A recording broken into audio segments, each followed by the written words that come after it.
আসসালামু আলাইকুম। আশা করছি সবাই ভালো আছেন। বাংলা সাহিত্যটা জর্জ থেকেই মোটামুটি পড়ছিলাম ভালোভাবে যতটুকু পারছি। তো এখন ব্যাকরণটাও এখান থেকেই শুরু করছি। ব্যাকরণের জন্য আরো ভালো বই আছে বাজারে। অগ্রদূত মোটামুটি ভালো ব্যাকরণের জন্য। তবে যেহেতু সাহিত্যটা জর্জ থেকে পড়ছি এজন্য ব্যাকরণটাও এখান থেকেই পড়বো। ব্যাকরণের বিষয়গুলো আসলে তুলনামূলক কাছাকাছি। এজন্য যেকোনো একটা বই থেকে পড়লেই আসলে হয়ে যায়। তবে কিছু জিনিস থাকে যেগুলা সব বইয়ে ভালো থাকে না। ব্যাকরণের হয়তো কিছু টপিক এই বইয়ে ভালো নাও থাকতে পারে। তখন আদার্স কোনো বই থেকে হেল্প নেওয়া যেতে পারে। তবে যেকোনো একটা বইকেই মেইন বই হিসেবে রাখতে হবে। কারণ যেহেতু ১-২ বার তো পড়ার বিষয়টা না। বিষয়টা হচ্ছে এখানে অনেকবার পড়তে হবে, অনেকবার রিভিশন দিতে হবে। এইজন্য আমি এই বইটাকেই মেইন বই হিসেবে রেখে যদি কোনো কিছু দরকার হয় তাহলে হয়তোবা অগ্রদূত থেকে হয়তো দেখে দেখে নিতে পারি একটু। তারপরে ৯ম-১০ম শ্রেণীর বাংলা ব্যাকরণ বইটা আছে। হায়াত মাহমুদের ভাষা শিক্ষা বইটা আছে। এই বইগুলো থেকেও একটু দেখে নিব যদি কোনো কিছু দরকার পড়ে। তাছাড়া ডাইজেস্টও আছে ব্যাকরণের জন্য। তবে ডাইজেস্টে অনেক ভালো তথ্য দেওয়া থাকে যেগুলো ব্যাকরণ শিখতে বা ব্যাকরণের জন্য খুবই উপকারী। গত কয়েকদিন ধরে পড়লাম ব্যাকরণটা। তবে ব্যাকরণ থেকে পড়াশোনাটা একটু কম আগাচ্ছে যেহেতু আবার ১ মাস ১০ দিনের মতো সময় বাড়াইও দিছে।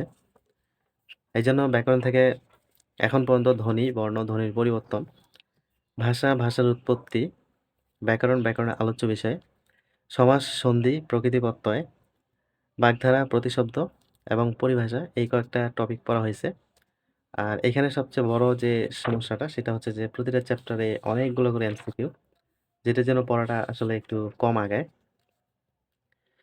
তো একবার ভালো করে পড়ে নিচ্ছি। এখন চ্যাপ্টার প্লাস প্রিভিয়াস এমসিকিউ যা আছে সবকিছুই পড়ে নিচ্ছি একেবারে ভালো করে। এরপরের থেকে একটু দ্রুত পড়ার চেষ্টা করব। যেহেতু ১ মাস ১০ দিনের মতো বাড়ায় দিছে সময়। এজন্য গ্রামারটাকে একটু ভালো করে পড়ার চেষ্টা করতেছি। যদিও গ্রামারে আমার একটু দুর্বলতা আছে। তো এখানে এখন পর্যন্ত যেই টপিকগুলো পড়লাম, প্রায় প্রতিটা টপিক থেকে প্রতিবার ১ নাম্বার করে প্রশ্ন আসে। ভাষা, ব্যাকরণ আর বাগধারা বাদে এই ২ টা টপিকেও প্রশ্ন আসে। কিন্তু এই ২ টাতে একটু অনিয়মিত প্রশ্ন আসে। বাকি ধ্বনি, সমাস, সন্ধি, প্রকৃতি প্রত্যয়, পরিভাষা এই টপিকগুলো থেকে প্রতিবারই ১ নাম্বার করে প্রশ্ন আসে। এজন্য এখন চেষ্টা করতেছি ব্যাকরণটাকে এমনভাবে পড়ার জন্য একেবারে ক্লিয়ার কাট পড়াশোনা। চ্যাপ্টার ওয়াইজ পড়া প্লাস প্রিভিয়াস এমসিকিউ।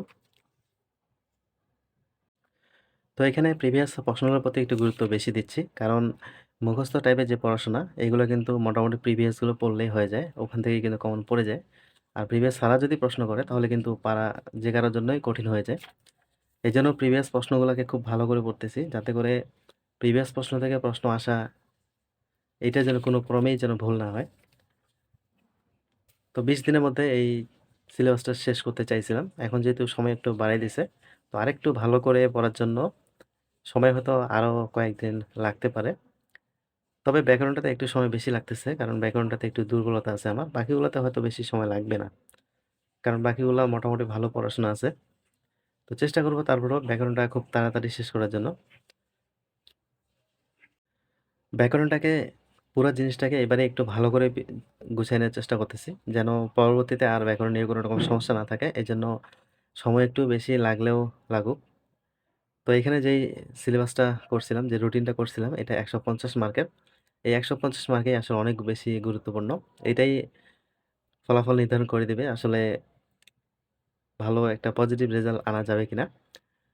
তো সবাই ভালো থাকবেন, সুস্থ থাকবেন। দেখা হবে। আল্লাহ হাফেজ।